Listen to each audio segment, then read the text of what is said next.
So why I decided to make this video?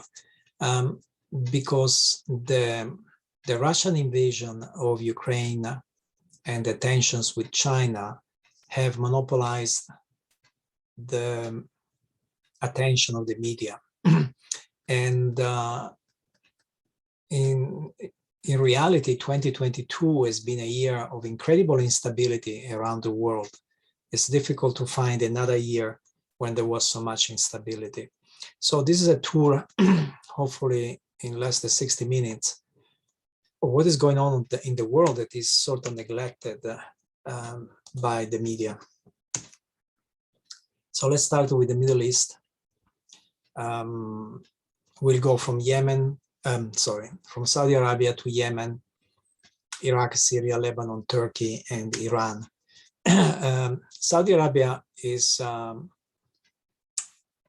destabilized, but it is a destabilizing factor, and it has been for a while. Mohammed bin Salman is the de facto leader. He shares many traits with Putin, actually. He too invaded a neighboring country, in this case, Yemen. His power depends on oil prices.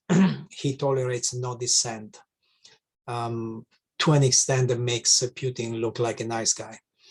In particular, famously in 2018, US journalist, the Washington Post journalist Jamal Khashoggi was assassinated in Istanbul and by Saudi operatives, and the evidence is overwhelming that Salman sent them.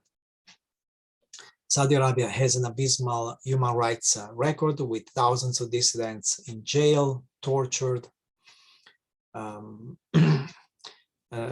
it's an unreliable ally of the United States. When the West imposed the sanctions on Russia to punish Russia for invading Ukraine, Saudi Arabia colluded with Russia to increase the prices of oil, and this is the biggest gift that Russia has received since it invaded Ukraine. And recently, Saudi Arabia also signed a strategic trade deal with China, which also goes against what the West would prefer.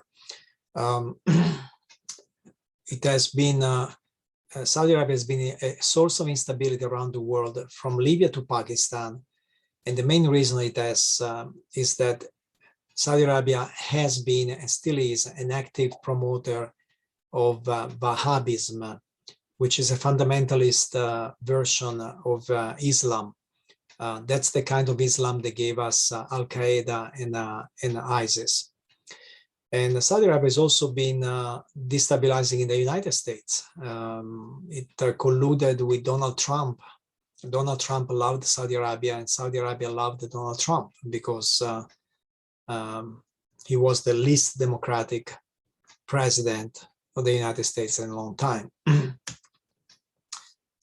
I think it's inevitable that undemocratic Saudi Arabia will find more common ground in the long term with undemocratic powers like Russia and China than with the democratic West.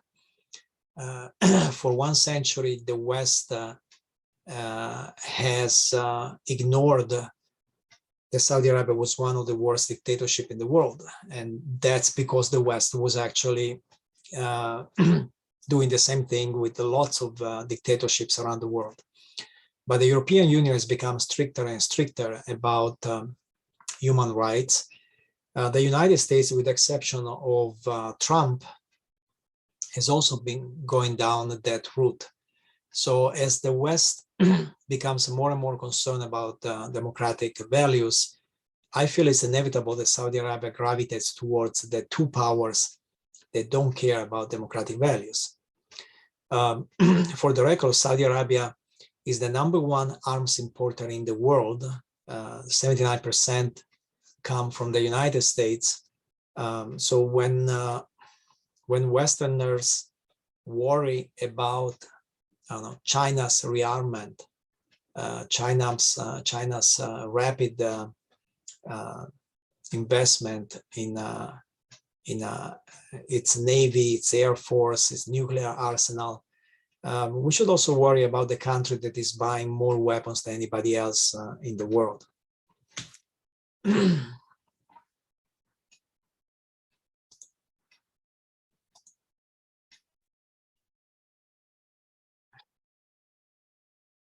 So then Yemen is a country that is being destabilized by Saudi Arabia and also Iran.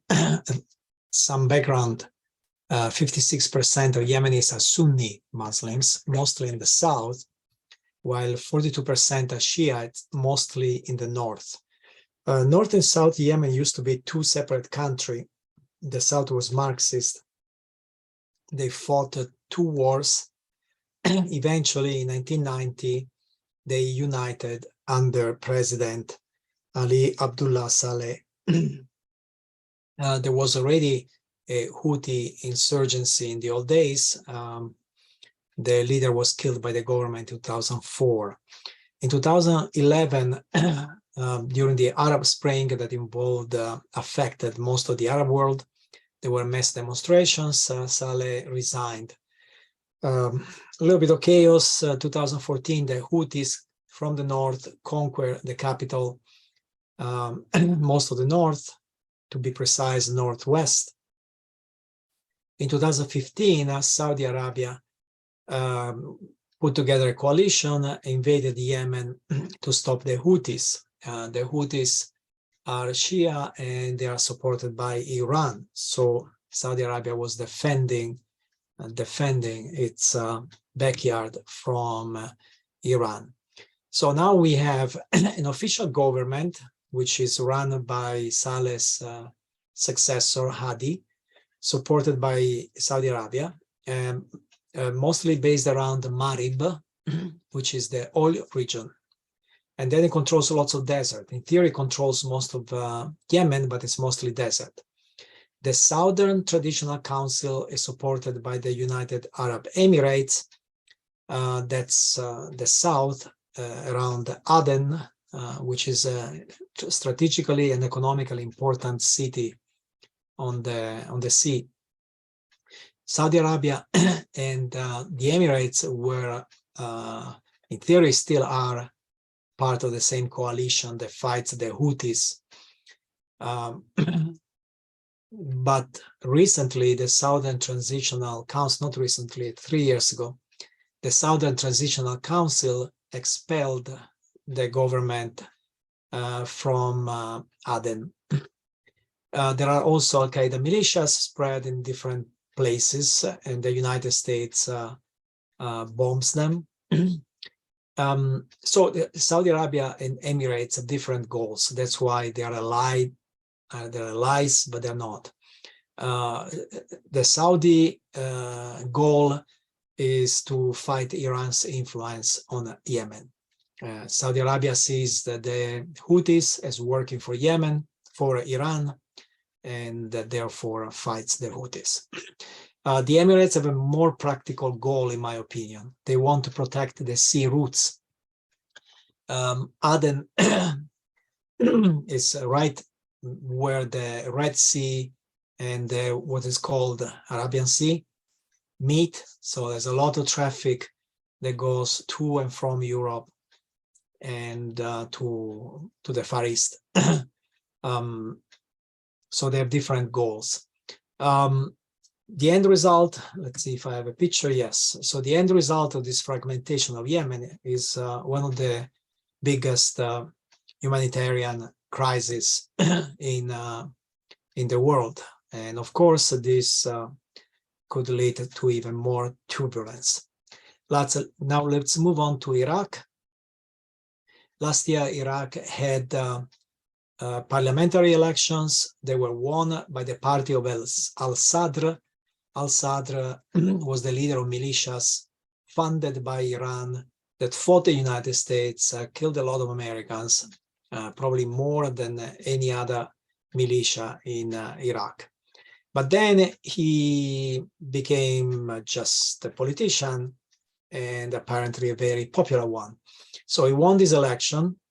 They were lost these elections by the coordination framework that was backed by Iran. What does it mean? It means that Iran does not back Sadr anymore. Sadr has become more of a nationalist. And throughout Iraq, there's a lot of resentment about Iran meddling in their affairs. The result has been 1 year without a government, without a new government. And al-Sadr quit politics. So that's sort of a mystery. Why did he quit politics just when he just won the elections?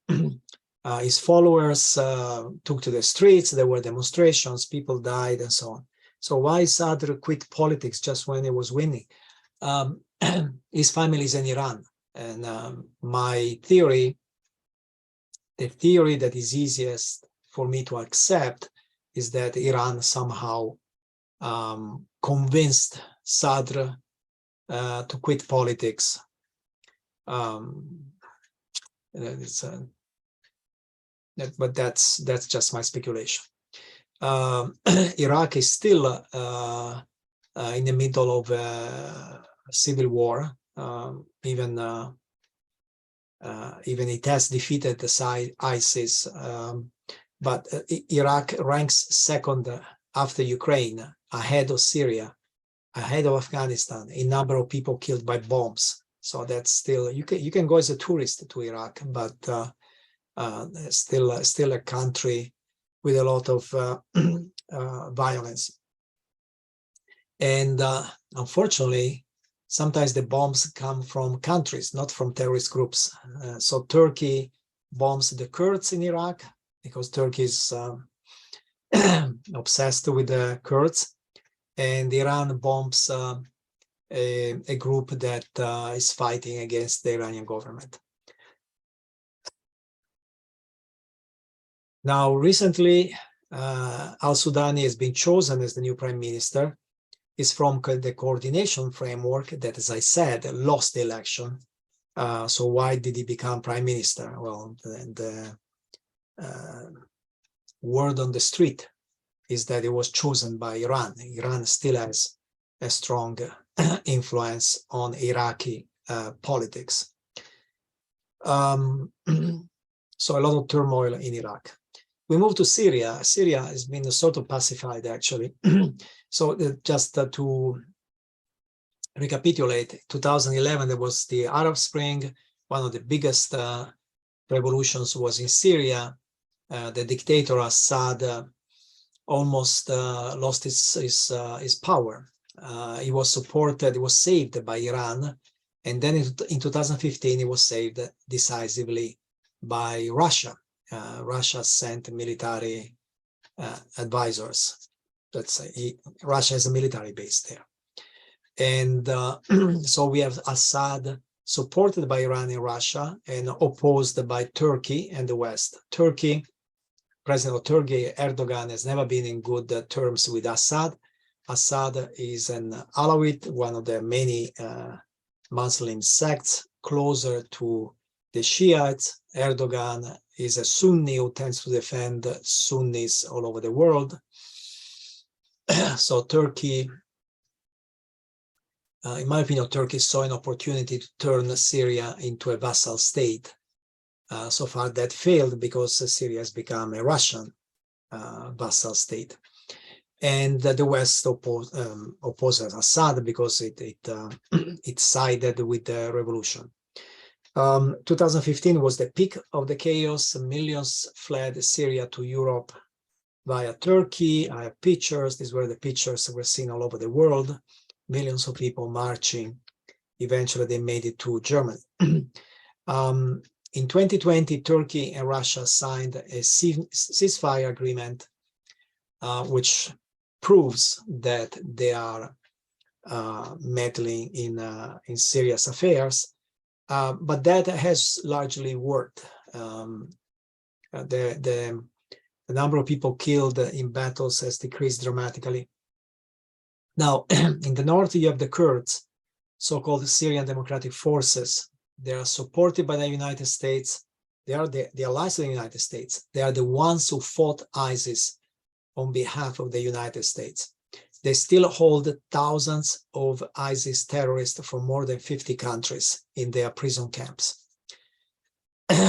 Unfortunately, Turkey does not like them. So Turkey has been bombing the Kurds who are allies of the United States. And Turkey has been doing that since 2015.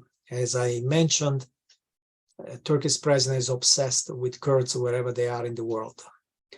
He feels that they are a threat to his to the nation of Turkey. Israel too bombs Syria.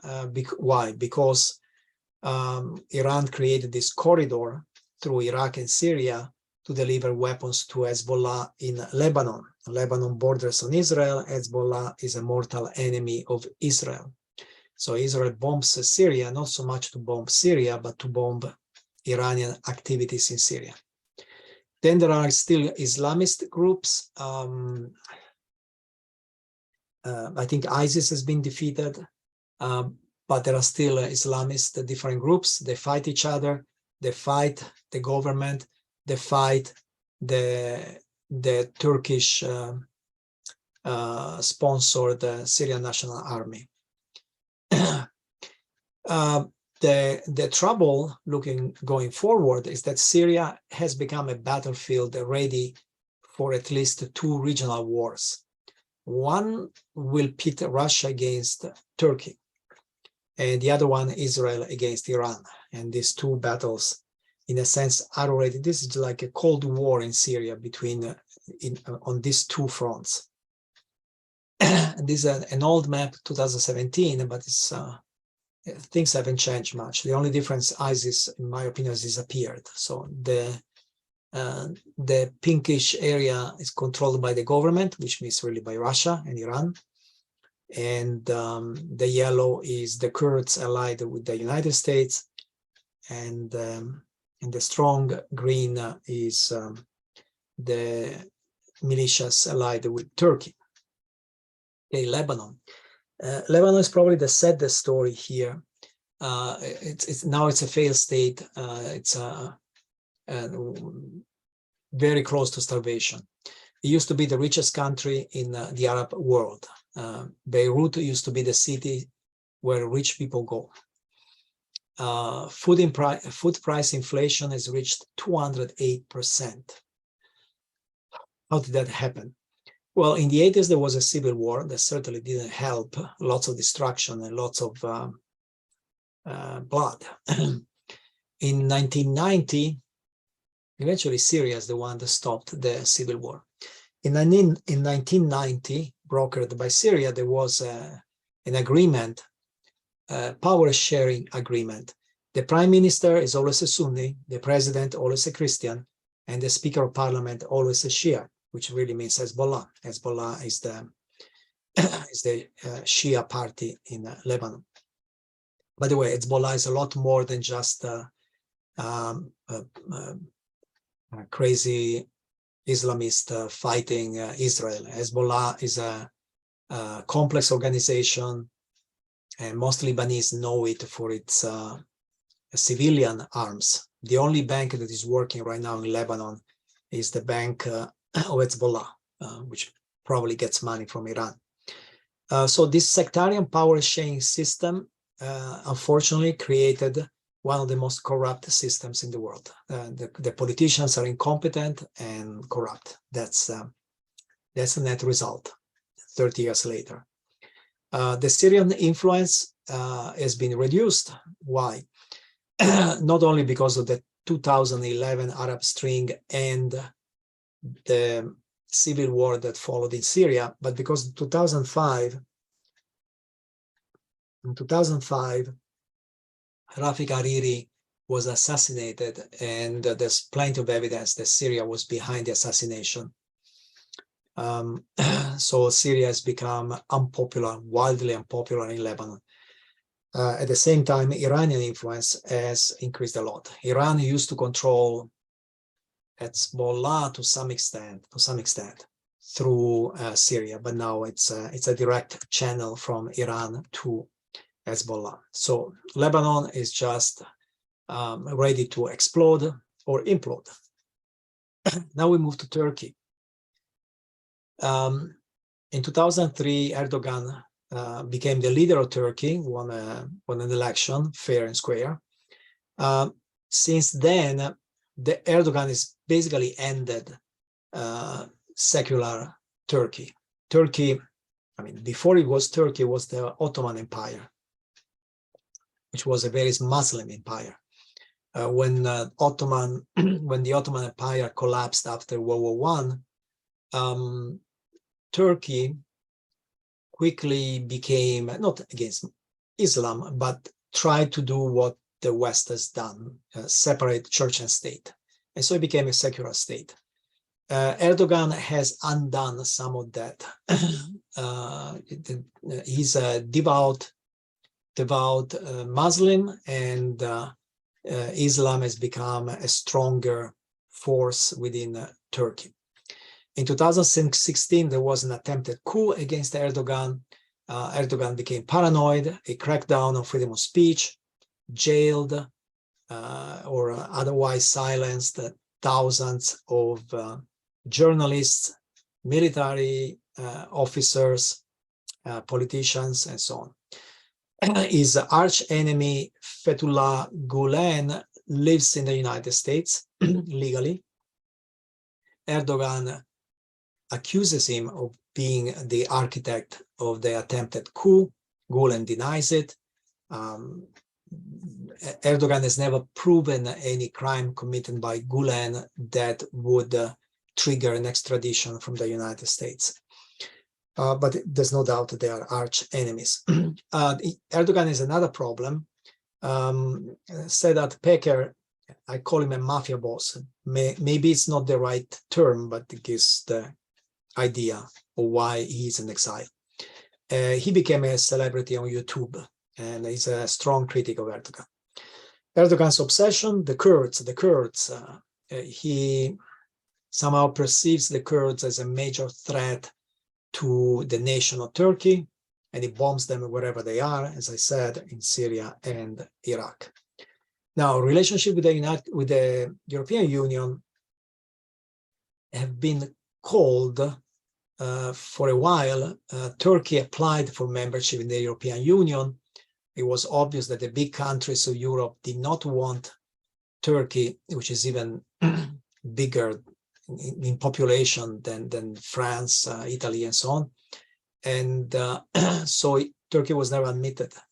On top of that, there's a problem of Cyprus. Turkey invaded Cyprus, the Muslim side of Cyprus, I think 50 years ago, maybe even more. Since then, Cyprus has been split between a Greek-speaking and a Turkish-speaking area, and that has never been resolved. Turkey is a member of NATO, but it has a sort of independent foreign policy. NATO tolerates that for a simple reason. Mostly of what Turkey does is directed against Russia. There was recently a brief war between Azerbaijan and Armenia. Turkey sided with Azerbaijan. Azerbaijan won. Russia was meant to be the protector of Armenia and didn't protect well.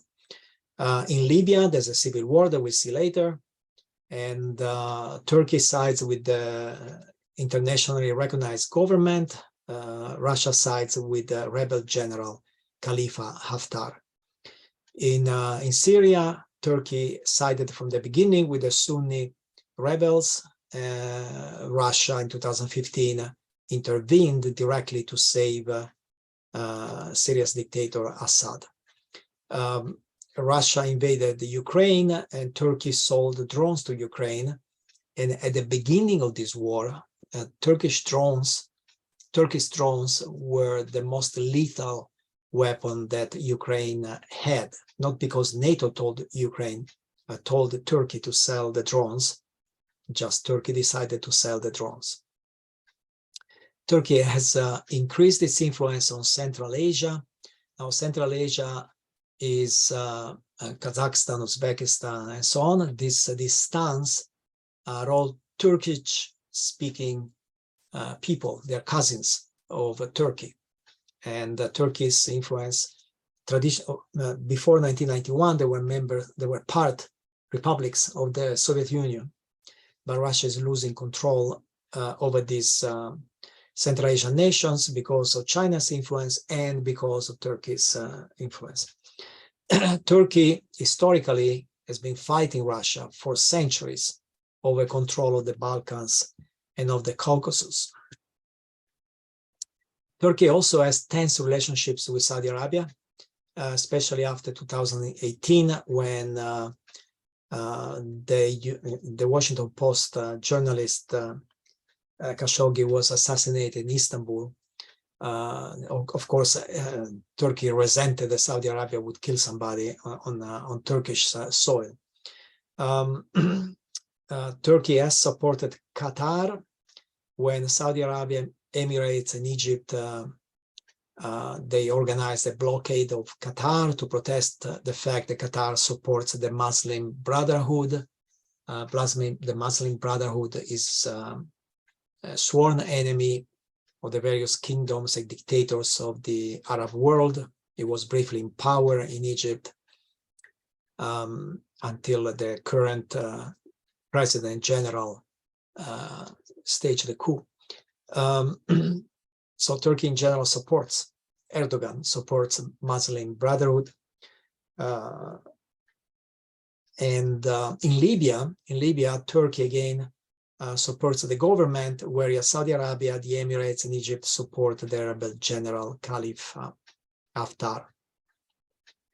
Now, recently, Turkey has also moved closer to China, and this seems to be accelerating. Turkey general defends Muslims all over the world. If something happens to a Muslim in Spain, the United States, wherever, Turkey is very vocal about it, but not when it happens in China. Turkey refused to sign the letter sent to China by a group of 22 nations protesting China's treatment of Muslims. Turkey did not sign it. And one reason is probably just economic. China has invested in Turkey's infrastructure. We will soon be able to travel by train, high-speed train, from Istanbul, from Europe, all the way to the ancient capital of China, Xi'an. However, at home, Erdogan is not doing so well. Originally, he presided over an economic boom, but per capita income has been declining since 2013. So next year will be a decade of decline in the quality of life of average, ordinary Turkish households. The inflation is 85%. The Turkish lira lost 75% of its value against the dollar since 2013. So the economy is not doing well. And Erdogan has rejected the advice of distinguished economists. So he's running the economy his own way. Most economists think it's a crazy way.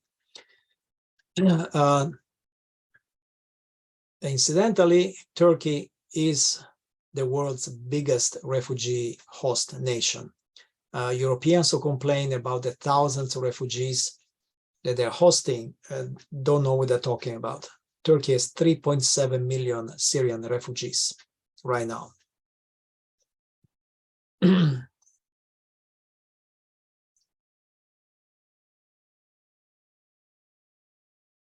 And okay, so next, we mentioned Iran a few times. Iran clearly another country that is responsible for instability in other countries. But so Iran is a country surrounded by Sunni enemies, and the regime of the Ayatollahs has been obsessed with Israel from the beginning. It is developing its own nuclear weapons. I don't have doubts that that's what they want to do. And it's hard to blame them. Why? Because just look at what happens. A country like North Korea that has nuclear weapons was treated to a meeting with the President of the United States in Singapore. This little dictator, this little country was treated like an emperor by Donald Trump. On the other hand, what happened to Gaddafi? He surrendered his project of nuclear weapons. The result, it was killed like a dog. What happened to Ukraine? Ukraine surrendered its nuclear weapons in 1994. What happened? Russia invaded it. I could go on. The evidence is overwhelming that if you own just one atomic bomb, you are treated with a lot more respect. And you're much safer. That's if you are a dictator and you have a nuclear arsenal, you are very safe. If you don't have a nuclear arsenal, you are very unsafe. So no surprise this is developing its own nuclear weapons, and I don't think there is anything you can do to stop them. Why should they? The moment it's suicide. If they surrender that program, they will expose. They will have no other means to deter invasions, bombing, whatever. So just history taught them that nuclear weapons are important.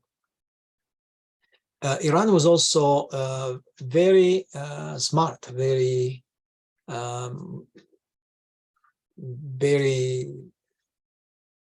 capable of understanding the benefit of the US liberation of Iraq. When US liberated Iraq, it gave a chance to the Shia population that had been oppressed by the Sunni dictator Saddam Hussein, and you know, Iran was there to take advantage, and now Iraq has become a vassal state of Iran. This way, Iran has created a corridor: Iran, Iraq, Syria, Lebanon, all the way to Lebanon. Why Lebanon is so important for Iran? Because in Lebanon, there's a Shia militia called Hezbollah that has been fighting Israel, and the Ayatollahs of Iran are obsessed with Israel. Iran has also received a sort of a gift from the Houthi rebels. The Houthi rebels are Shia, and when they started the revolution in Yemen, I don't think Iran was so crazy about supporting them. At least I haven't seen the evidence. But the success of the Houthis has been a big gift. Now Iran is meddling in the Arabian Peninsula. Major factor, major change of the last few years is that, of this year actually, especially, is that Iran has de facto become an ally, a real ally of Russia and China. Previously, Iran was, you know, had an opportunistic foreign policy, and so it was dealing with Russia and China because it couldn't deal with the West. But now it's more than that. It's a military alliance with Russia because Iran is selling drones to Russia, and it's a strong economic alliance with China. They just signed a 25-year trade deal with China. Now, everybody's talking about the the protest that followed the killing of Mahsa Amini, apparently because she was not wearing properly the headscarf required in Iran for women. Those protests have been going on for a while. The West hopes that they will topple the government, but in my opinion, that's wishful thinking. In 2009, there were bigger crowds for almost 2 years. nothing has changed. These days, states are too strong, especially when they are dictators.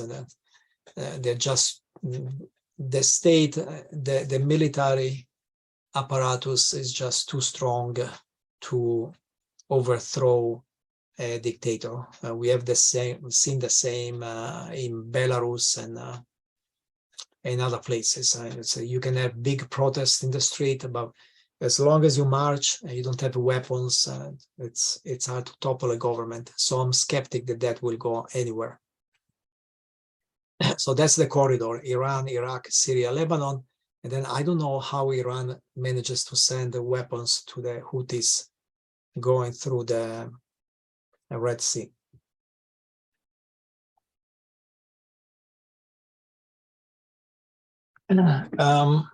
So that's the Middle East, and Middle East we expect it to be unstable, but I think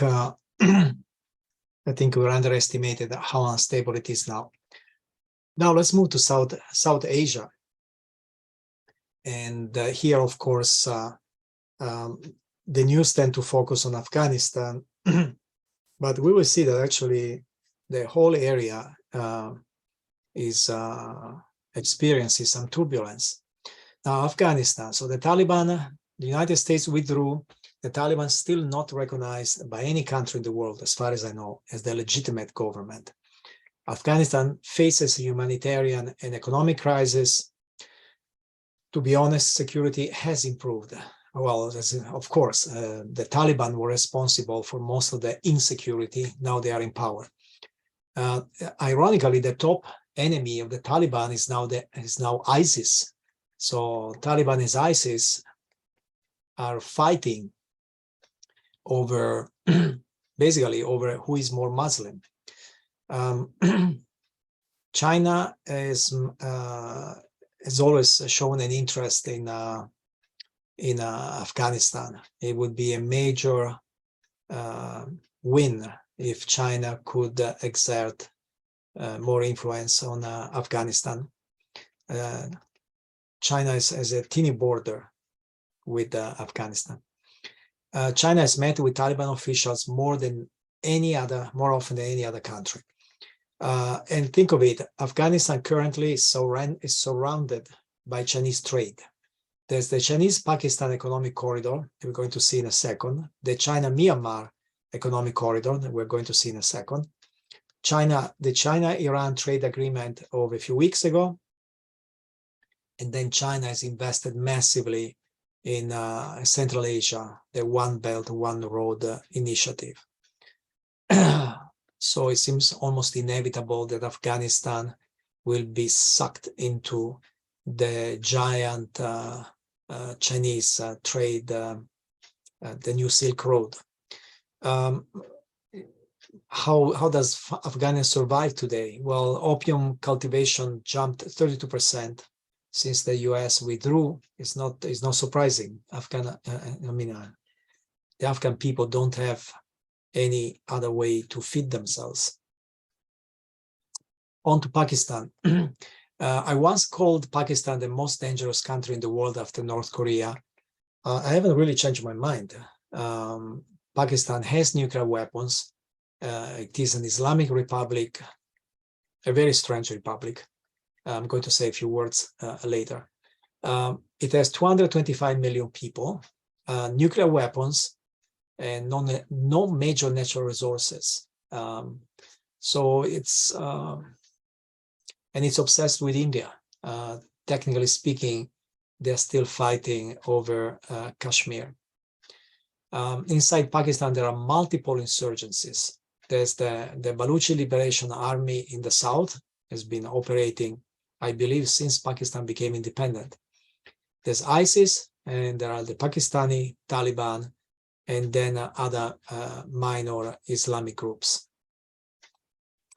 To give an idea, Osama bin Laden is widely considered a martyr in Pakistan. Khan, who was in charge of Pakistan nuclear program, is considered a national hero. He sold the nuclear secrets to North Korea and I believe Iran or Syria, I don't remember. So from our point of view, he's a criminal, a very dangerous criminal, was. Terrorist attacks actually increased, if I have the right number, since the Taliban reconquered Afghanistan. I'm not sure why, maybe just inspired by the success of the Taliban in Afghanistan. And but the biggest problem is just the domestic politics. To give you an idea, the military has ruled directly with the general for 33 years since the founding of Pakistan in 47.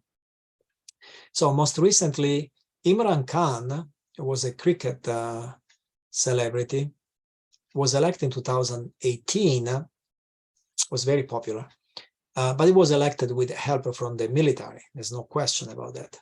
Well, he was deposed by parliament a few months ago, and that was viewed as, again, engineered by the military. So they decide who gets elected, who doesn't get elected. In this continuous tradition, no democratically elected prime ministers of Pakistan has ever completed their full 5-year term, never. Pakistan has two dominant political parties. One is the Pakistan People's Party. The most famous person in that party was Benazir Bhutto. After she was assassinated, that party is now led by her widower and her son. And the other party is the Muslim League that used to be run by Sharif, Nawaz Sharif, I'm not sure about the pronunciation. And now is run by his brother Shehbaz, because Nawaz has been banned from politics. All these people have been accused of one corruption crime or another over the years. To add to the instability, Army Chief Bajwa was de facto the leader of the country for a while, has just retired and has been replaced by General Munir, who apparently did not like Khan, and that might explain the timing of Khan's demise. Now, in terms of economic and military ties, Pakistan traditionally has been a US ally. Historical reasons, India was closer to the Soviet Union, so the United States got closer to Pakistan. Pakistan was definitely not any better than India in terms of democracy, human rights, and so on. It was just a marriage of convenience. Now the marriage of convenience seems to be with China. China is Pakistan's largest trading partner. It has also become the largest military supplier. And in 2013, they signed an agreement called the China-Pakistan Economic Corridor, which includes roads, pipelines, railways. And you can see in this little map why China is so interested. From China, from Kashgar, that's the city in China, you will be able to transport the goods and people quickly to the sea, to the Arabian Sea, bypassing the US fleet. But the US basically has ships from Taiwan, Singapore, all the way to India.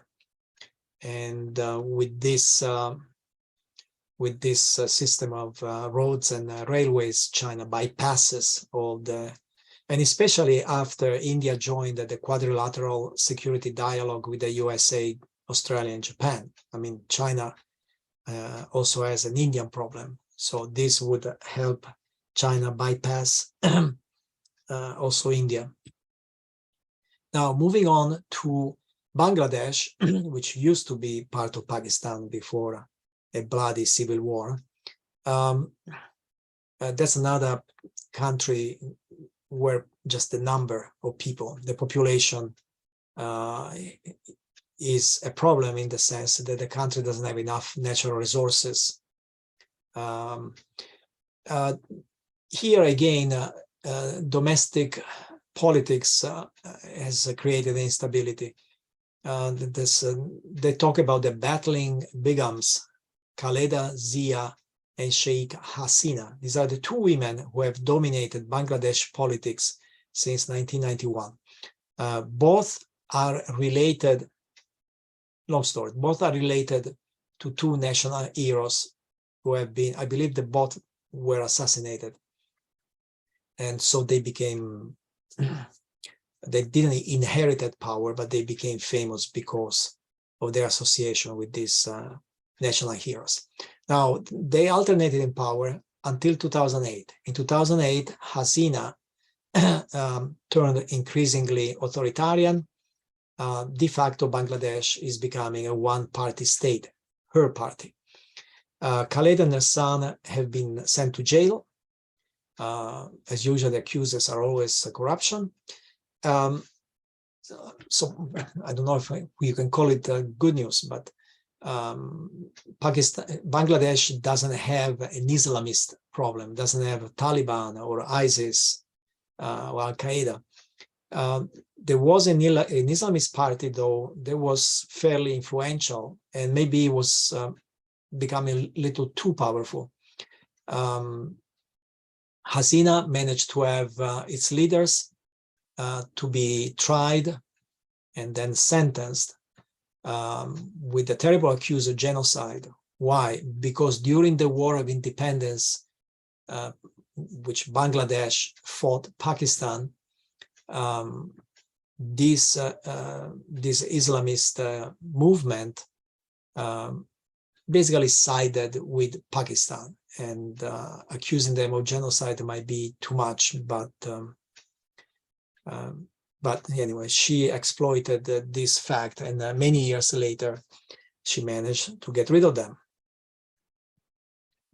Now, Myanmar has had civil wars since independence. The Karen, the Kachin, the Rohingya, they all revolted when Myanmar became independent. Last year, there was a military coup. Before the military coup, Myanmar was sort of moving towards democracy. The military coup moved the clock back. Famous pro-democracy figures are either in jail or under house arrest. There is still fighting in the country. Only one country in the world supports the military junta, that's China. Same story as we saw with Pakistan. Why is Myanmar geopolitically important for China? Because it could provide a direct access to the Indian Ocean. And in fact, there's also an economic corridor through Myanmar. It would allow China to circumvent US-controlled areas like Singapore. The problem, so two problems with Myanmar. Why Myanmar is, in my opinion, less strategic than Pakistan and less willing to become a strong ally of China. Less important because once you get there, you still have to go through India, and India is becoming increasingly close to the United States. Second, one of the rebellions in the north is actually by a Maoist group, a group that has been inspired by China and originally was supported by China. So now I don't know what the relationship is with China, but I'm sure that the military junta in Myanmar is suspicious of China's long-term motives. Now, moving east, that part of the world that used to be very stable, for better, for worse. Not so much. I see trouble brewing in multiple places. First of all, Sri Lanka. Sri Lanka is south of India. It's an island, and it's a failed state, like Lebanon. Food price inflation is 85%. There were mass demonstrations against Rajapaksa, the leader of the country, but he has simply been replaced by somebody who is basically from the same party, same ideology. And the only difference is that he arrested the leaders of the protest. Now, how did Sri Lanka collapsed so badly? Well, in my opinion, just incompetence and inept government. But certainly one big factor within the incompetence and bad government was the debt. All the money they borrowed from China for colossal infrastructure problems, and now Sri Lanka doesn't have the money to pay back. That certainly helped create the problem, wasn't probably the only reason. Then Thailand is quiet. If you go as a tourist, you probably will not see any tension. But there was a military coup in 2014, and there were mass protests in 2020. So people are not particularly happy. And then Malaysia is a surprise. Malaysia for a long time was a very stable country with a relatively good economy.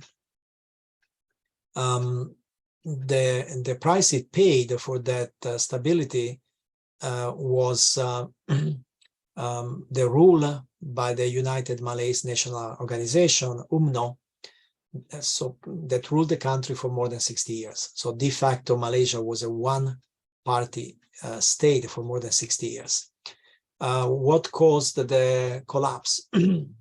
Well, I think mainly was time to get rid of this party. But in particular, Prime Minister Najib Razak was first elected in 2009, is accused of embezzling billions of dollars. He was physically jailed in 2020. Now, Mahathir Mohamad, who is almost 100 years old now, and is Malaysia's longest serving prime minister, and he has been one of the charismatic figures of UMNO. He switched side, led the opposition, and in 2018, the opposition won big time.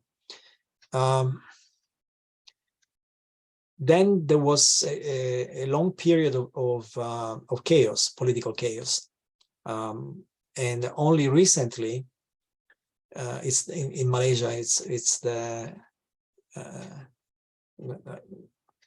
prime minister is appointed based on the ability to form a government. Only recently, Anwar Ibrahim has been appointed prime minister. Now, that was interesting because, first of all, Anwar Ibrahim was in jail, not once, but twice. He was jailed by Najib Razak in a famous case. He was accused of sodomy, which in Malaysia is illegal, and he was physically jailed. And the second reason this is somewhat surprising is that his party got a lot of votes, not the majority, relies on the ethnic Chinese minority. Now, the Chinese have always been powerful in Malaysia, powerful and rich. That has always created tension with the Malay, the ethnic Malay people. And his party, good news, his party is multi-ethnic, multi-religion, and so on. The bad news, it's sort of weak in the sense that it depends on the support of the Chinese minority. And to become prime minister, he had to compromise with, of all people, UMNO, precisely the party is accused of corruption. He didn't have the majority. He won most of the votes, but didn't have the majority. So was forced to this alliance to get the majority of seats. The problem is that this is not popular. This government has two problems. One, the alliance with the corrupt party. Second, the Chinese factor. The ethnic Malay have enjoyed the privileges over the decades, and those privileges are embedded in the constitution. So now the ethnic Malay fear that Ibrahim will change the constitution. Maybe not true, but that's the fear. And the ethnic Malay are the majority, of course, of the population. Another problem is this guy, Zakir Naik. He's wanted by India. I think he's wanted just because he incited religious hatred. And he lives in exile in Malaysia. And he has a very popular TV. I'm trying to remember the name. I think it's Peace TV channel. And he founded the Islamic Research Institute. Anyway, these activities, basically propaganda, Islamist propaganda. So again, a government that relies on support from the Chinese minority and from a party accused of corruption is an easy target for this televangelist, very popular televangelist. Then Indonesia, when we talk about the biggest democracies in the world, we often forget which is the third largest after India and the United States. Indonesia, incidentally, is also the most populous Muslim country in the world.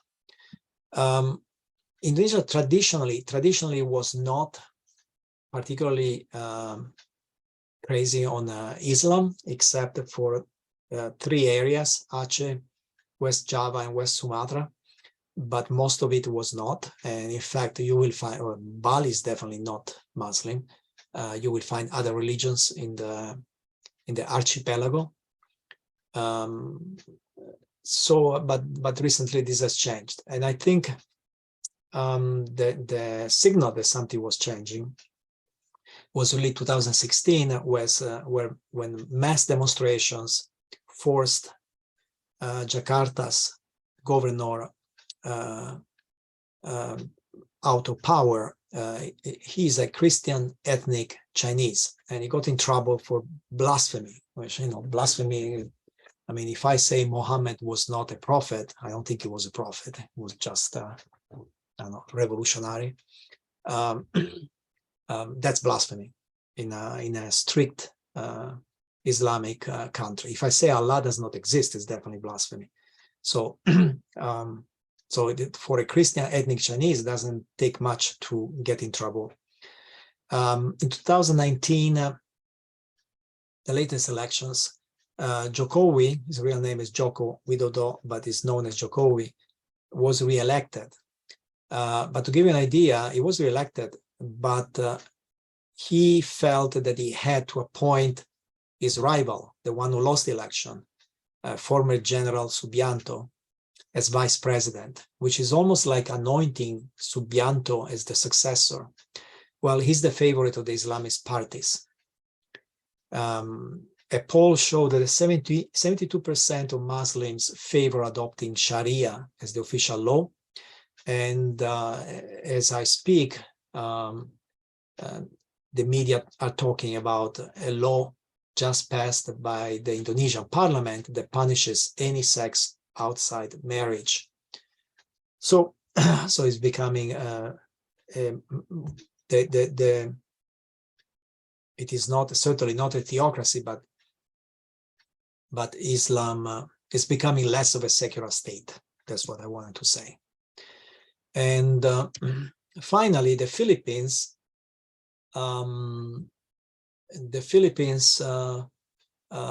Had for a while had this semi-dictator Rodrigo Duterte, not a real dictator because he lost the election and he left power. But while he was in power, he used quasi-dictatorial manners to fight his war on drugs. We don't know the numbers, but we suspect thousands of people were killed. And when you're killed that way, it's almost inevitable you kill also a lot of innocents. And I'm not even sure that he won the war on drugs. So he lost the election that could be viewed as a good thing. The problem is that the winner is Ferdinand Marcos, and Ferdinand Marcos is the son of the man who was the dictator of the Philippines for a long time, and that man was really a dictator, much worse than Duterte. So we'll see how that goes. So this corner of the world that is often not in the news, there's actually enough trouble there right now. And I'm not even getting into Vietnam, Cambodia, Laos, the communist countries there.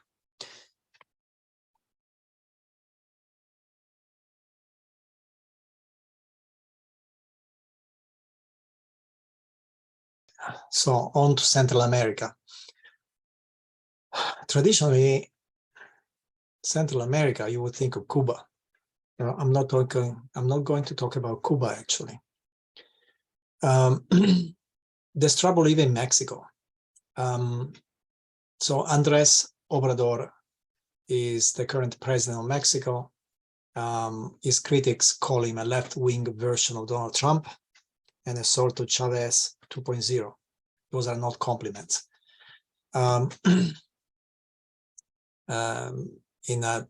Mexico is fighting this war on drugs since 2010, when president was Felipe Calderón. Obrador promised to end this war on drugs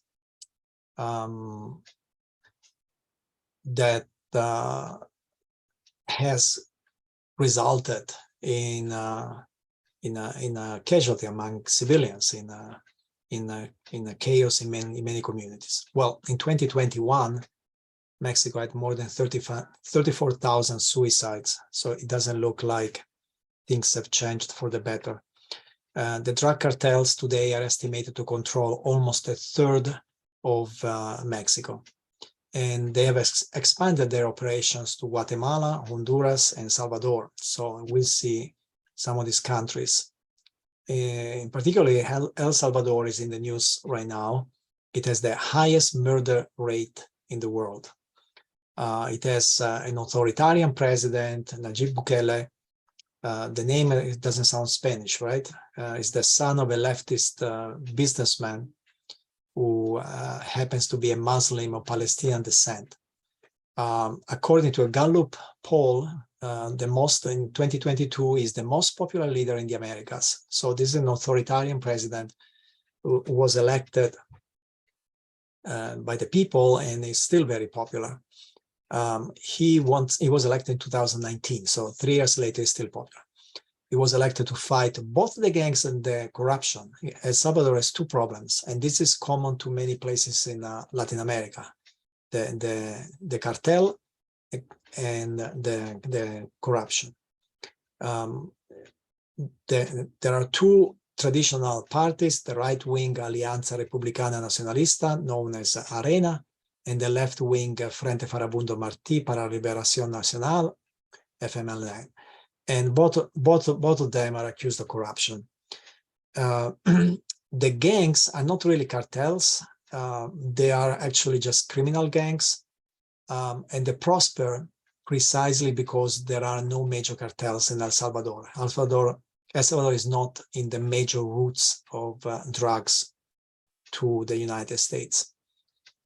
And those gangs killed a lot of people, and one wonders if that's the legacy of the death squads of the 60s and 90s. El Salvador is a small country, had a lot of trouble in the past, and the death squads killed a lot of people back then. Most recently, in March 2022, MS-13, which is a famous gang, by the way, started in Los Angeles, murdered 87 people in 3 days. And then there's more. There's more. That's just the big one. So in November 2022, the Salvadoran army was deployed in the stronghold of MS-13. Right now, I can't remember the name of the town. The problem is that Bukele also persecuted judges, lawyers, journalists, anybody who criticizes him. In fact, there is now a law forbidding media to cover the war on gangs. It's on the side, this president also loves Bitcoin, and El Salvador became the first country to adopt Bitcoin as a legal tender. And in 2022, even envisioned a Bitcoin city. El Salvador, let's go to the next one. Jamaica. Fine, Jamaica. Jamaica is the second highest murder rate in the world after El Salvador. And it has, that's why I put Jamaica after Salvador, because Jamaica is one of the countries that is copying Salvador's idea of the state of emergency to fight the gangs. Haiti is another failed state like Lebanon and Sri Lanka. There are millions of people already starving. And it's really an instability that dates from the first democratically elected president when he was deposed by the military. Last year, 2021, Haiti's president was assassinated, and then all hell broke loose. Now there are criminal gangs that control much of Haiti. The communist countries are actually doing relatively well. Daniel Ortega's Sandinista front has full control of Nicaragua. They jailed or silenced all the opposition leaders. So Ortega is safely in power. In Cuba, Miguel Diaz-Canel is the guy chosen to continue the policies of the Castros. Every now and then there's a protest, but nothing compared with what is going on, I don't know, in Iran or Sri Lanka. And in Venezuela, Maduro, it looked like it was about to fall. Instead, now is actually, it looks like it's actually might actually get some of the sanctions removed. Is negotiating with the opposition. So these three countries are not doing well in general, but they're certainly more stable than some of their neighbors. So one thing that most people didn't notice is that at one point, Central America went through what they call the pink wave. I mean, you have the communist dictators in Nicaragua, Venezuela, and Cuba. And then democratically elected, you have a leftist in Brazil, in Mexico, in Colombia, Peru, Bolivia, Argentina, and Chile. Almost the entire continent is a left-leaning. Anyway, Guatemala. Guatemala is sort of a longer story. In 2007, Guatemala, something important happened in Guatemala. This International Commission Against Impunity in Guatemala was established, and that's what they over there they call the Justice Spring. Finally, former politicians were held accountable for what they had done when they had power. So former dictator Rios Montt went to jail, and the former president Otto Perez Molina also went to jail for different reasons. One was accused of genocide and one of corruption. The problem is that things are changing very rapidly. Now, in 2020, the Constitutional Court has disqualified Thelma Aldana, who is a well-known anti-corruption activist, and right-wing candidate Alejandro Giammattei has been elected president. This is another one of the authoritarian presidents of Latin America. He basically ended the Justice Spring. started persecuting the very people investigating corruption, and some of the recent charges are almost comic. It's the very people who were prosecuting corrupt politicians who now are being persecuted or prosecuted by the states. Now, off to Peru. Peru has been in a political stalemate since 2011. They've had eight presidents, 6 over the last 5 years. 4 ex-presidents have been tried for corruption. I was hesitating because I don't remember if 8 includes the very recent one. Yeah, you can start the instability of Peru from the year 2000. Alberto Fujimori had been president in the 90s, fighting the communist insurrection of what's the English, Shining Path. It was successful in that fight, but he went beyond the law. In 2000, it was fired by parliament. Later, he's been tried and arrested for abuse of power, basically, and you know, the many people who disappeared using his rule and so on.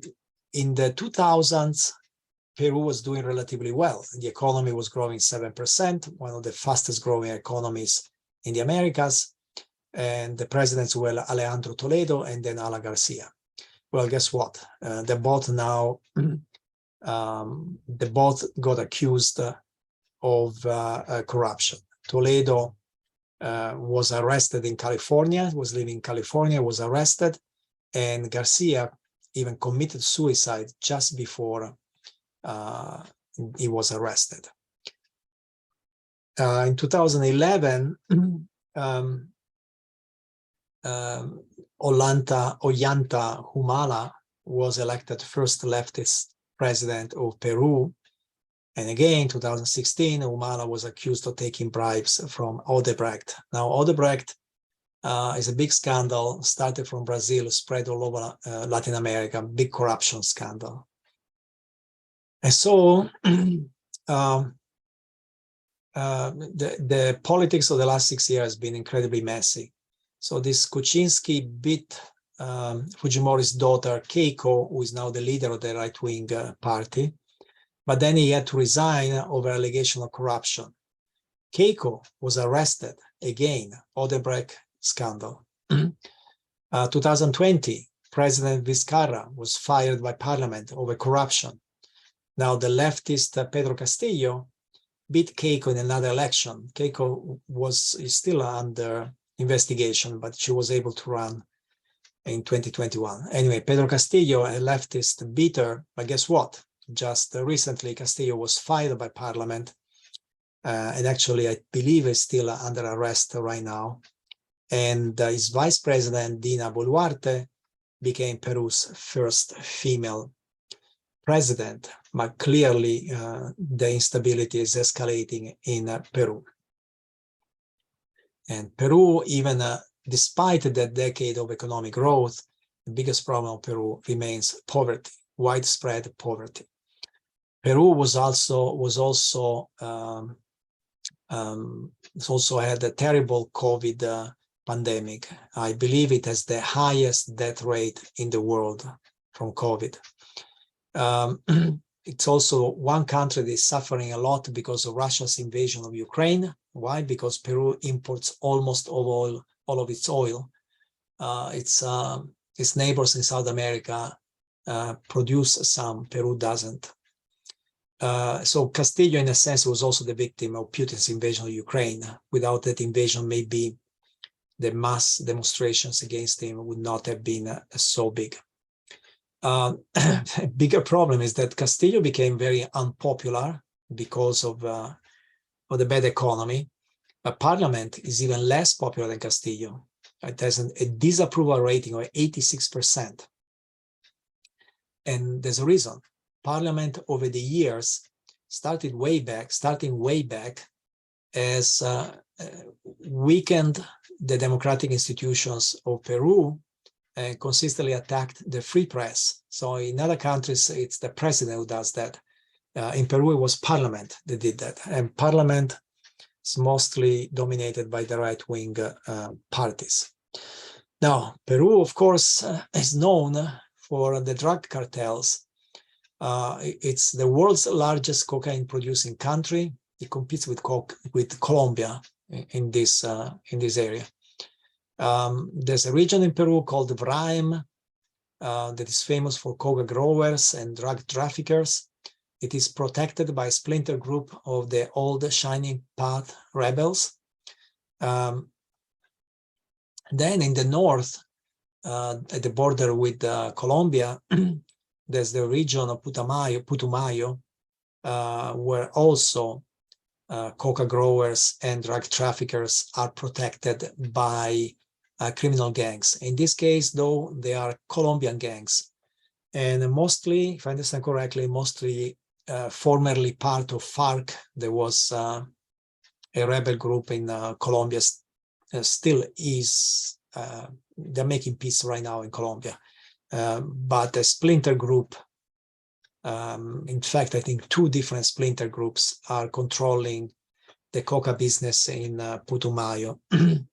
There have been over the years so many programs to convince people, to convince farmers to convert coca plantations into cacao plantations, make chocolate, not drugs. They failed, and they failed for a very simple reason. It's so much easier to make coca, so much more lucrative. The yield of coca is much bigger than the yield of cacao. And the other reason is, well, nobody will say it, but the Peruvian economy depends on coca. If you remove also the revenues from the drug trade, what is left? Now, Ecuador is not in the news, but maybe it should be, because trouble spread from both Colombia and Peru into Ecuador. Ecuador has had 6 presidents in 8 years. In 2007, a leftist, Rafael Correa, was elected. And during that time, there was sort of stability in Ecuador, but trouble was brewing. This was another Odebrecht scandal, a giant dam in the jungle, Codo Sinclair, lot of money that went to politicians, and by the way, that dam seems to have big problems. 2017-18, to give you an idea, the vice president was arrested, the electricity minister was arrested, even the anti-corruption czar was arrested. And of course, eventually an arrest warrant was issued for Correa himself. In 2021, last year, Guillermo Lasso was elected president. Ecuador is being rocked by prison riots, and these prison riots are typically gang warfare. Those are gangs fighting each other. Between 2021 and 2022, more than 400 inmates have been killed in prison riots. The 2 main gangs are Los Lobos and R7. This year, 2022, there's been enough bombs to justify the state of emergency declared in 2 provinces of Ecuador. And now Africa.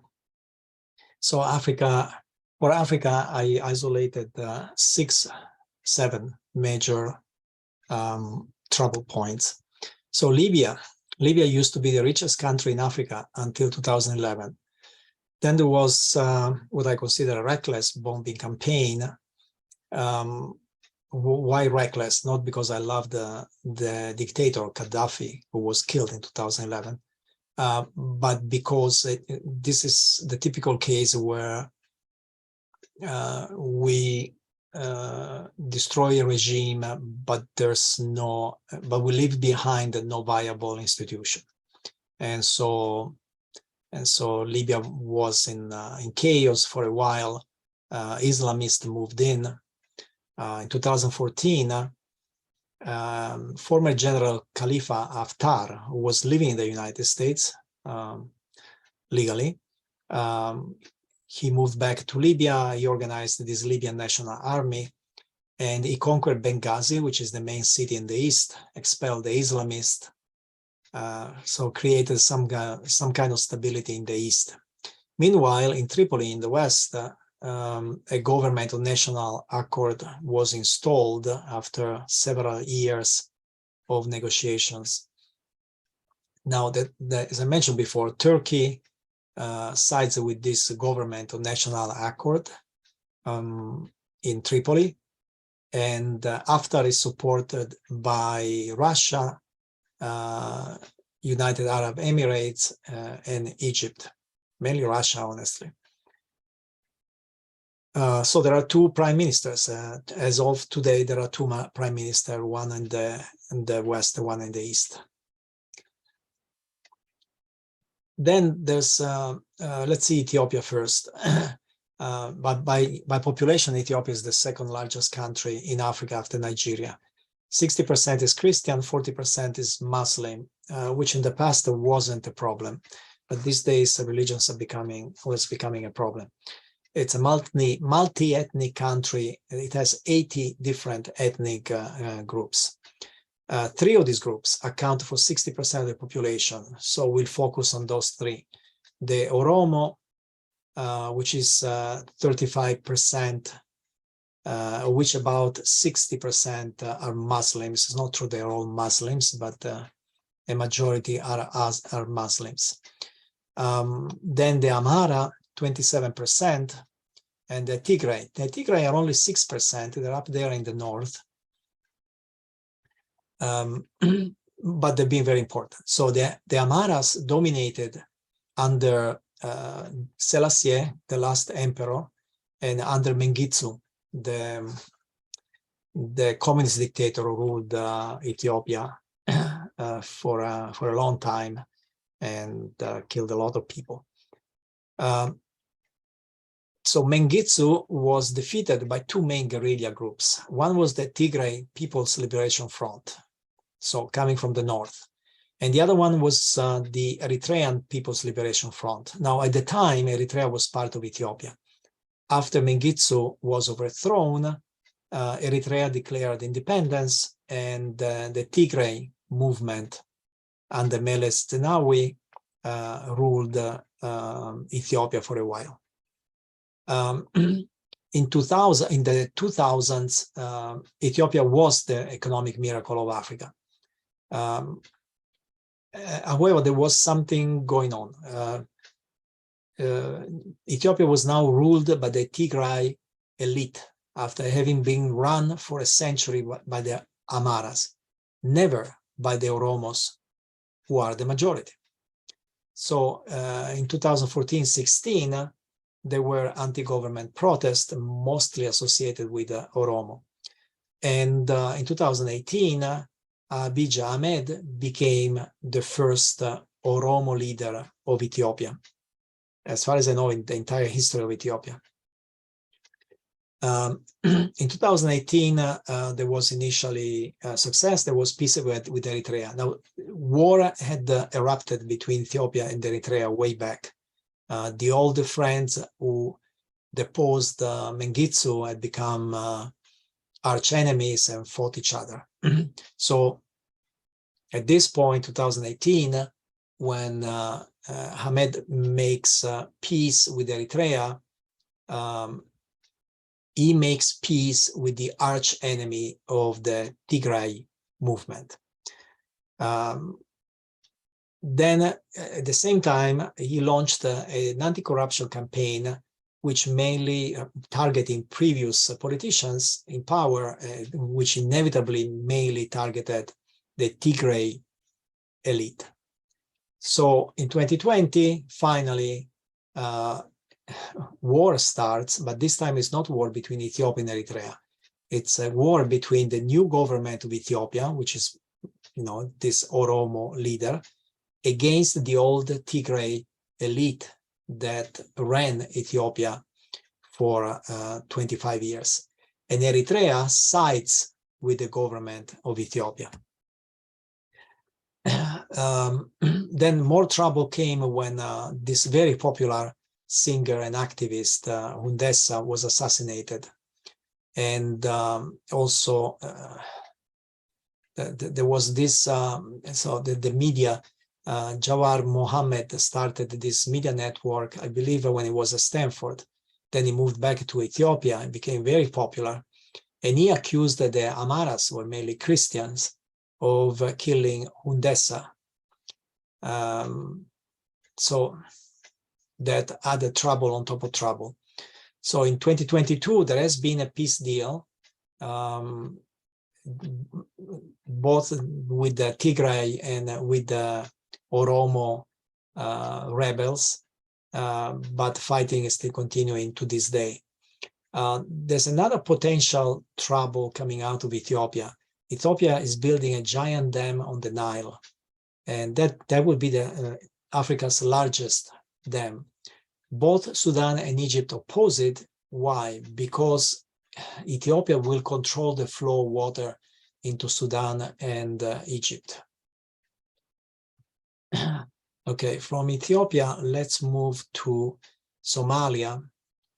Somalia has been a failed state for a long time. When the communist dictator Siad Barre was deposed, de facto Somalia was tribalized. Somalia has always been a federation of tribes, and under that brutal dictator, those tribes were kept in place, in a sense. When the dictator fell, all the tribes started their own fight for more power and freedom. So 70% of Somalis, those born after 1991, have lived their entire life in this kind of anarchy, where the state collapsed. And there's the main insurrection is the Al-Shabaab, which are Islamists, some of the most effective Islamists in the world, because they almost seized the power of the country, and they've killed a lot of people. Between just 2018 and 19, 1,242 civilians were killed in terrorist attacks. The North, Somaliland, declared independence a long time ago. And it has a capital, Hargeisa, that works, and they're doing relatively okay. That corner in the northeast, Puntland, is also de facto independent, at least autonomous. Al-Shabaab controls many areas on the south, and what the government controls is never clear. Both Ethiopia and Kenya have invaded Somalia to restore order, mainly to fight Al-Shabaab, to avoid that death spills over into their countries. And as far as I know, both very unpopular in Somalia. Between 2016 and 2020, the USA carried out 196 airstrikes against Al-Shabaab. Not very publicized, but this could be the place where the United States has carried more airstrikes outside of Afghanistan. And Turkey also has a military base in Somalia. Very few people know it's Turkey's largest overseas military base. So clearly, lethal instability in Libya, Ethiopia, and Somalia. Nigeria, which is down there, I forgot to put a circle around Nigeria, is Africa's largest economy, most populous nation with 211 million people. The north is mostly Muslim, the south is mostly Christian. Now, the clashes between Muslims and Christians are not common in Nigeria, actually. The biggest problem they've had, Boko Haram, was in the north. These are Islamists that have been terrorizing Muslim regions. The other problem they have is this chronic clashes between the nomadic animal herders, the shepherds, and the settled farmers. This is an ancient problem that animal herders who are nomadic interfere with the farmers who settled in a specific region. And in Nigeria, that's been pretty deadly. Poverty is still a major issue. 39% of Nigerians live below the poverty line, and youth unemployment is over 32%. So Boko Haram still exists, but what has become more popular among gangs in the last decade is really kidnappings for money. More than 1,000 school children have been kidnapped just in 7 months. On top of that, every now and then, Biafra comes again in the news. That's a region of southern Nigeria that fought a bloody war in the 60s for independence. And every now and then, the separatists come back. There's also trouble in the Niger Delta that provides most of the oil of Nigeria. And of course, the people who live there claim they're being robbed of the wealth of this oil. So much so that the United States Department of State right now has a warning that says, reconsider travel to Nigeria due to crime, terrorism, civil unrest, kidnapping, and maritime crime. I mean, and the UK government says throughout Nigeria there are high levels of violent street crime, including muggings, kidnappings, carjackings, armed robbery, so on.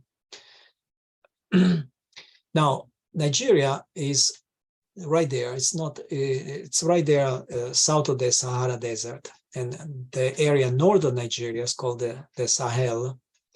And 3 countries in particular are becoming very unstable there. On the north, they have Algeria, they have Libya, and the Islamists spilling over from Libya. And in the south, they have Boko Haram. So these Islamist movements created major problems, first in Mali, and now also in Burkina Faso, Chad, Niger. 2021 was a particularly brutal year for Burkina Faso. There were dozens of attacks with hundreds of people killed. And so this year, 2022, there were 2 consecutive military coups. And the justification in both cases was that the government wasn't defending the country from the Islamists. Niger has also experienced a rise of attacks in 2021. Mali has had 2 coups also in 2 years, 132 people killed in just one region during 2 days of Islamist attacks this year. Boko Haram from Nigeria spilled over from Nigeria into Cameroon. And in Chad, Islamists killed the president, Idriss Déby. His son seized power. Popular protests been going on against his military dictatorship. So these Islamists have been causing quite a bit of problem of trouble in this region of Africa, probably more than in any other part of the world. It's just that this part of the world is not covered as well as other places. Southern Sudan is mostly Christian. It's one of the youngest countries in the world, perhaps the youngest. It's mostly Christian. The median age is extremely low, 18. It became a country in 2011. 2 years later, there was already a civil war between the president, Salva-Kiir, and the vice president, Riek Machar. They represent two ethnic groups. There have been clashes between these two groups ever since. The civil war caused a famine, made a famine worse in 2017, people starving. 2018, there was a peace deal. This country is obviously not lucky. Between 2019 and 2022, they've had 4 years of record rains / floodings, on top of communal land violence that continues between these different ethnic groups, and no new elections yet. Moving south to Congo. So Congo Kinshasa, I never remember the official name. There are two Congos. The one with capital Kinshasa has been torn by multiple civil wars for a very long time. There are more than 120 armed groups in the east. That's a so-called the Great Lakes area. 6 million people killed, 5.5 million internally displaced. One of the biggest tragedies of the modern world. It's really a geopolitical conflict because Rwanda, Uganda, Zimbabwe, Angola, Namibia have sent troops, have been fighting for control over the natural resources of Congo. Congo is cursed with too many and too valuable natural resources: gold, diamonds, cobalt, coltan, that is in every smartphone, copper, tin, oil, you name it. M23, it's the main rebel group in the news today. It's funded by Rwanda. And Rwanda, in turn, accuses Congo of giving shelter to a Rwanda Hutu group that fled Rwanda. In 1994, there was a genocide carried out mostly by Hutus against the Tutsis, and some of the Hutus went to Congo, hiding in the jungle there. Uganda, in turn, fights the Allied Democratic Forces, which is an ISIS affiliate. So there's enough trouble just there. On top of that, there's the Codeco, which means Cooperative for Development of the Congo. It's really yet another story of farmers against herders, two different groups, and this has led to some truly horrifying massacres, like the Plain Savo massacre. These are maps of Congo, and the eastern part of Congo is the one that has, maybe it doesn't have the most resources, it has the ones that we can access today and develop today, and so that has led to these multiple civil wars. There's a United Nations mission in Eastern Congo, the MONUSCO. It's one of the world's most expensive peace operations, and it's not particularly popular. Kenya is the one that is doing the most useful things. It's hosting talks right now between President Tshisekedi and the M23. But even if that, if a peace deal is reached, there's still a lot of different groups fighting in different areas, especially Western Congo. Moving further south, Mozambique, former Portuguese colony that certainly wasn't in the news for a long time. It's ranked as one of the most corrupt countries in the world. It has one of the highest rates of starvation in the world. The vast majority is Catholic, but guess what? They have an Islamist insurrection in the north now. Now, a lot of people, a lot of analysts, experts don't think that the issue is really religion. It's mostly just disaffected young people who can easily be recruited to fight in a region, the north, that happens to be rich in mineral resources. There are European companies there working. Rwanda, South Africa, and Botswana intervened in North Mozambique to restore calm, but clearly this is not. This is a sign that something's wrong with Mozambique. So anyway, in general, if you look at Africa, the continent, it used to have a lot of problems, but the Islamist problem is new. Africa has de facto replaced the Middle East as the epicenter of Islamic terrorism. Half of all deaths from Islamic terrorism of 2021 happened in Africa. And the regions, Nigeria, Boko Haram, and Somalia, Al-Shabaab. Boko Haram spilled over into the Sahel region, and Al-Shabaab inspired similar groups in the rest of Africa. In general, Africa, Zimbabwe, was forgetting Zimbabwe. Zimbabwe was ruled for a long time by Mugabe. Mugabe was eventually replaced by Mnangagwa, but not much has changed. There's still a lot of corruption. In fact, I believe the son of the president is now sanctioned by the United States for corruption. Food price inflation has reached 321%. So there is one country that beats Lebanon, Sri Lanka, and all the others. That's Zimbabwe.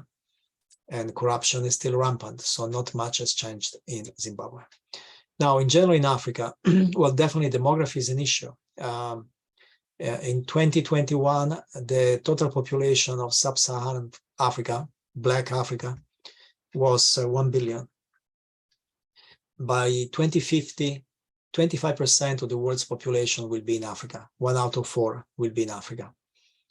And by 2050, half of that population will be less than 25 years old, which means half of the people of Africa in 2050 are not alive today. They're not born yet. Now, we can argue forever. Some people think this is not an issue. Some people think it is an issue. I personally side with the scholars who think that about a third of East Asia's economic miracle of the last 50 years can be attributed to its demographic dividend. Africa is heading in the opposite direction.